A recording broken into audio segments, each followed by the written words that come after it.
Welcome back, my wonderful learners. She was not born to wear a crown. Princess Elizabeth Alexandra Mary entered the world on April 21, 1926, at 17 Bruton Street in London. She was simply the daughter of the Duke and Duchess of York, third in line to the throne, far behind an uncle expected to marry and produce heirs of his own. No one imagined that the tiny baby wrapped in a white blanket would one day become one of the most iconic figures in modern history. She was a quiet child, gentle in manner, thoughtful in speech, almost mysteriously composed. Her family affectionately called her Lilibet, a nickname born from a child's innocent mispronunciation, one that remained with her for life. Her parents, Albert, known lovingly as Bertie, and Elizabeth Bowes Lyon, provided a home rich not in ceremony but in warmth. It was a household filled with affection, routine, and simple joys. Bertie struggled painfully with a stammer, yet faced the demands of public life with steady courage. That quiet determination became the blueprint his eldest daughter absorbed. Her mother, compassionate and patient, taught her the value of kindness, understanding, and grace. Under their guidance, Elizabeth learned early that dignity wasn't inherited.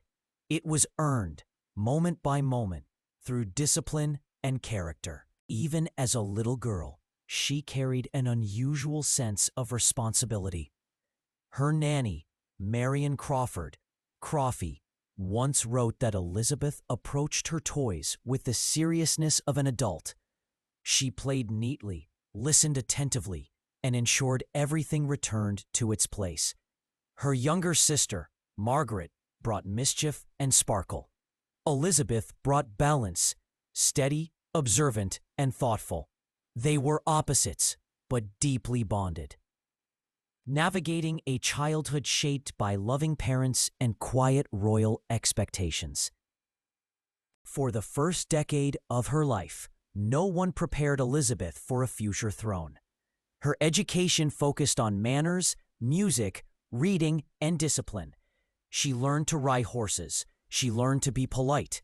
She learned to listen, not because she was destined to rule, but because her parents believed character mattered more than privilege. But history had its own designs.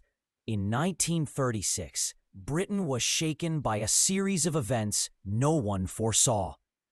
King George V died. Elizabeth's uncle, Edward VIII, became king, and immediately, crisis followed.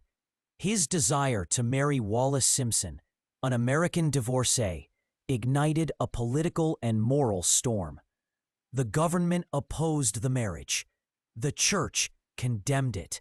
The people were torn. And then, in a decision that stunned the world, Edward abdicated the throne, choosing love over monarchy. For Bertie, Elizabeth's quiet, reluctant father, it meant stepping into a role he never wanted, King George VI. For Elizabeth, it meant something even greater. Overnight, at just 10 years old, she became heir presumptive. She watched her father's transformation with wide eyes. The man who once trembled before microphones now carried the weight of an empire. His stammer still haunted him, but his dedication never wavered. From him, Elizabeth learned that duty was not something to fear. It was something to embrace with courage, even when the challenge felt overwhelming. Her education shifted. No more simple lessons. Now she studied the Constitution, British history, diplomacy, and the weight of responsibility carried by monarchs before her. She listened as her parents spoke with ambassadors. She watched her father rewrite speeches again and again. She absorbed, silently and deeply, how a monarch must stand, calm, steady, unwavering. Then, in 1939, the world shattered. Air raid sirens screamed across London. The Second World War had begun. Elizabeth was 13 when Britain fell into darkness. Bombs rained down. Families were torn apart. Entire streets reduced to rubble. Fear became a daily reality. But the royal family stayed. When advisors urged the king to send the princesses to Canada for safety, the Queen Mother responded firmly. "The children won't go without me. I won't leave the king, and the king will never leave his country." So Elizabeth and Margaret moved to Windsor Castle, living with rationing, air raid drills, and wartime uncertainty. In 1940, at just 14, Elizabeth made her first public broadcast on BBC's Children's Hour. She spoke to children evacuated from their homes, offering hope at a time when hope was scarce. Her voice, soft, calm, full of empathy, reassured a frightened nation.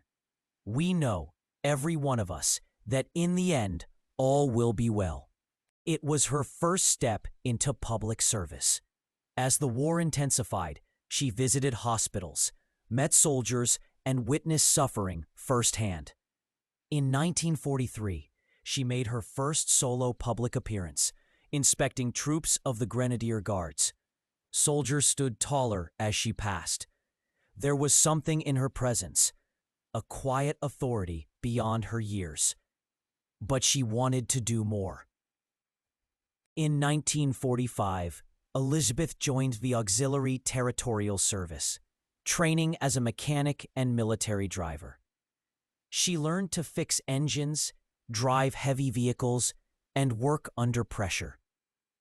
Photographs of her in uniform, grease-stained hands, hair tied back, captured the imagination of a nation. She was a princess, but she worked like everyone else. These war years forged her strength, compassion, resilience, not from books, but from life. And amid the hardship, something tender began to grow. Elizabeth found herself drawn to a young naval officer, Philip Mountbatten. Their connection began years earlier during a family visit to the Royal Naval College. Over time, letters became affection. Affection became love. Philip was bold, confident, sometimes mischievous, so unlike her calm and composed nature. But he understood her. He treated her not as a princess, but as a partner. Her parents hesitated. Elizabeth did not. She saw the man he truly was. Their love endured separation, war, and scrutiny. In 1947, during a tour in South Africa, Elizabeth made a broadcast that would define her destiny. "My whole life, whether it be long or short, shall be devoted to your service." Later that year, she and Philip married at Westminster Abbey. The ceremony lifted the spirits of a nation healing from war. London streets filled with celebration. Ration coupons were saved for weeks just to buy fabric for dresses. The wedding symbolized hope and renewal. Soon after, Elizabeth and Philip lived for a time in Malta, where Philip served with the Royal Navy. There, she experienced a rare taste of ordinary life, shopping in markets, attending dances, walking freely without the weight of the crown. She later said those years were some of the happiest of her life. In 1948, she welcomed her first child, Charles. 2 years later, Princess Anne was born. Elizabeth and Philip appeared joyful and grounded, balancing family life with growing royal responsibilities. But behind the scenes, King George VI was fading. His health deteriorated from years of stress and illness. His voice weakened. His steps slowed. Elizabeth began taking on more duties in his place. In early 1952, she and Philip embarked on a Commonwealth tour on his behalf. Their first stop, Kenya. On the night of February 6th, at the Treetops Hotel, perched high in the branches of an ancient fig tree, Elizabeth went to sleep as a princess. By morning, she was a queen. King George VI had died in his sleep. Elizabeth was just 25. Witnesses recalled her calmness when she received the news. No dramatic outward grief, only a quiet, steady dignity. She immediately arranged her return home. The crown had come sooner than she ever expected, but she did not shrink from it. When she stepped off the plane in London, the world saw someone transformed. Princess Elizabeth was gone. Queen Elizabeth II had arrived. But to understand her reign, you must understand the girl she once was. Her steadiness, her compassion, her discipline, her sense of duty. All of it was shaped long before the crown touched her head. Her childhood taught her discipline. The abdication crisis taught her resilience. The war taught her courage. Military service taught her humility.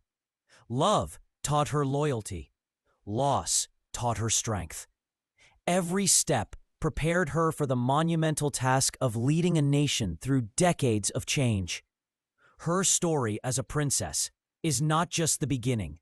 It is the foundation of her legacy. Before she became a symbol of stability, she was a young girl watching her father fight a stammer with quiet bravery.